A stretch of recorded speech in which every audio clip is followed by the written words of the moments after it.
Very good evening to everyone. Today we will study about the mitochondria. Singularly, a mitochondria is called as mitochondrion. It is also called as the powerhouse and involving ATP synthesis of a cell. If it is not specifically stained, it is visible in under the microscope. It's a double membrane bound structure, and the division of a mitochondria occur by the binary fission. It has a sausage or the watch shape, cylindrical in nature and variable in size and shape.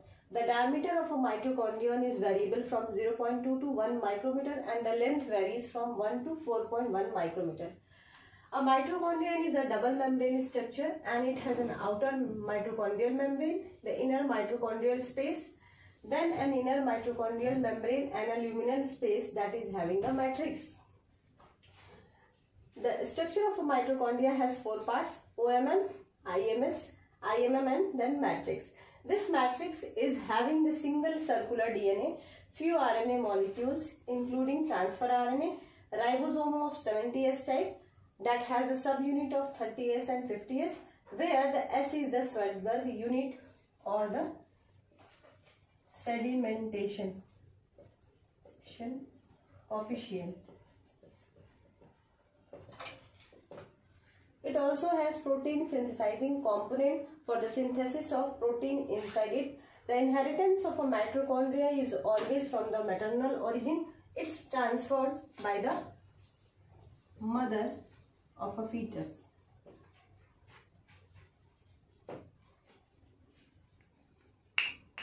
Now, few more points has to be added with the mitochondrial study.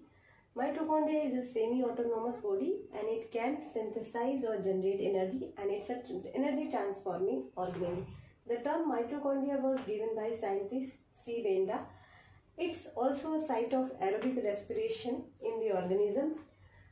The inner mitochondrial membrane is impermeable, means the transport of molecule cannot happen through this, and this is due to the presence of cardiolipin, that is a phospholipid, has a phosphate moiety with the lipid molecule. The outer mitochondrial membrane is smooth while the inner mitochondrial membrane is convoluted. It has the inside folding toward the matrix side, and this folding is called as the cristae. The protein synthesis in the mitochondria is 80S and 70S. This 70S is present in the mitochondrial matrix while the 80S is present in the cytosolic site. This is a general figure showing the outer mitochondrial membrane. This is the inner mitochondrial space, and this is the inner mitochondrial membrane having the foldings. This folding of mitochondrial inner membrane is called as the cristae, and it has two sides, P side and N side. The N side is matrix side while the P side is cytosolic side. This inner mitochondrial membrane is also special. It has a ATP synthetase molecule. It's also called as F0F1 particle or oxysome that is involved in the energy generation by the mitochondria and make it semi-autonomous organelle. Now, one more semi-autonomous organelle we will study, and it is the plastid. It's present in all plants and eulinoids, that is blue green algae. It's a double membrane bound organelle having pigments. It's semi-autonomous in nature and has 70S ribosome plus double-stranded DNA as a genetic material. Plastids originated from protoplastid, and this is generating the three types of plastid, that is chloroplast, chromoplast and leucoplast. Chloroplast has chlorophyll and carotenoids while the chromoplast has carotene and xanthophyll pigment giving the yellow, green and orange color. The leucoplast is colorless and store food, and it is of three types: amyloplast, areoplast and alveoplast. Amyloplast stores carbohydrate in the plants or animals, and areoplast stores oil and fat, while the alveoplast stores protein. Further, plastids generate from the protoplastid, and it depends on the reaction of the light or the dark condition.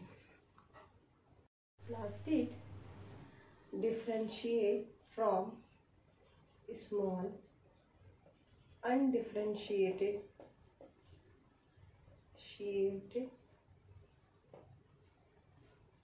protoplastid.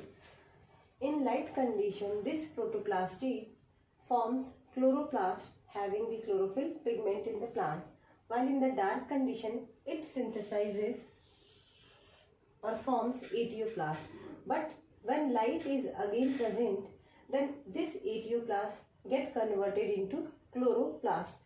On the basis of environmental stimuli and plant cell type, this chloroplast is further changes into gerontoplast, that is during the stress condition, where the chlorophyll is disintegrated and thylakoid membrane too. Further, this chloroplast can convert into chromoplast that has the carotenoid pigment, or can convert into phenyloplast that stores the phenyl propanoids. Further, this protoplastids also forms leucoplast, that is a transition step, where this forms amyloplast for the storage of carbohydrate, alluroplast for the storage of protein, and ateoplast that is for the storage of oil and fat. Thus, this is a flow diagram how a plastid is, different types of plastid are formed from protoplastid, that is a small undifferentiated plastid molecule. Now, a special plastid is the chloroplast that has chlorophyll pigment filled in it. It's present in mesophyll cells of leaves, and its length varies from 5 to 10 micrometer, width ranges from 2 to 4 micrometer, and its number is variable from 1 to chlamydomonas to 20 to 40 in the plants. It's a photosynthetic organelle, and it's a double membrane bound structure. It has an outer membrane, an inner membranal space and inner membrane, and the central part is having the stroma or the matrix. This stroma has enzymes for synthesis of carbohydrate, protein, DNA and ribosomes of 70S type. The stroma also has saccular structures known as the granum or the grana thylakoid. The stack of granum is called as the thylakoid, and it has chlorophyll pigment for photosynthesis. The stroma also has the stromal thylakoid, that is the laminar structure connecting the two thylakoid or the stack of grana with each other. Thus, the chloroplast is the specific plastid present in the plants and organoids having the chlorophyll for photosynthesis, and it's also semi-autonomous in nature.